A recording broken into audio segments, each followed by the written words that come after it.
2012, I came across one of the super exciting interview of a super successful business owner, and he said, people with an entrepreneurial mindset, or people with feeling of doing something worthwhile in their life, or the people who really don't love this nine to six job.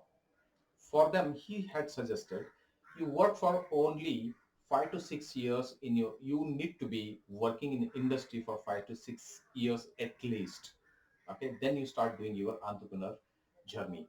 Now the question is it really that time it really made any sense to me, because I come from the middle class family, and with the mindset of 9 to 6 job, and end of the month salary, good company.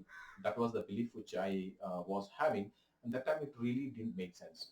Now today, after 24 years of working culture, and 11 12 years of experience in entrepreneurs journey, when I sit back and when I see the value in that kind of an interview, it is immensely great. So I'm trying to decode here to make you understand what he really meant. Okay.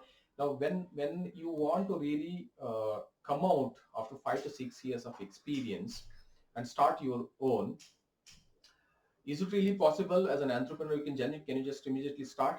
The answer is no. The what you should be doing when you start your career itself, now you should have some kind of a plan to what you really want to do. It may not be a proper 100% surety that that's exactly what you really want to do, but at least something should be there, so that, and you try to search the companies around that, what you really want to search in this. Now, if I really want to become an entrepreneur, becoming an entrepreneur is not, you should not be having only one or two skills. You should be getting exposed to a lot of skill areas, and you should be definitely master of one thing.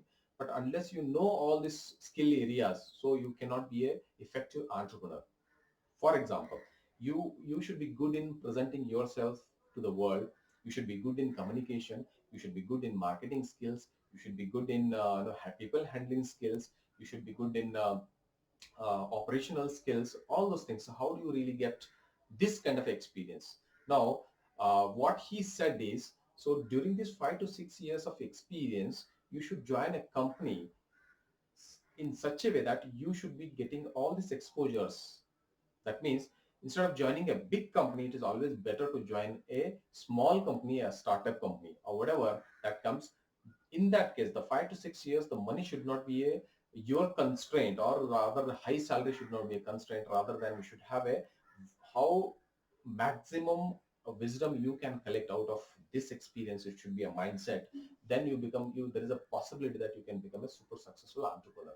Now, out of this 5 to 6 years, if you're getting exposed to all these areas, don't you think now the day you really want to decide to come out of this thing, so you are already 50 to 60% well versed with what the entrepreneurship is really required.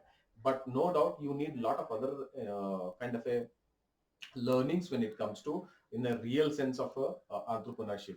But at least you should be really happy that 650 to 40% of information or the wisdom you already have it to become an entrepreneur, right? So I think this piece of information is for the people who are just becoming a graduate, or who are already experienced with little bit of a thing and they are thinking of doing something. Probably they should be considering these are the points, important points, wherein they can take a concrete steps in this area, so that they can really lead to the place, or lead to the goal they want to really achieve in their life. I hope this video really added value to you, and there is a lot to come in this space. So stay tuned. Thank you.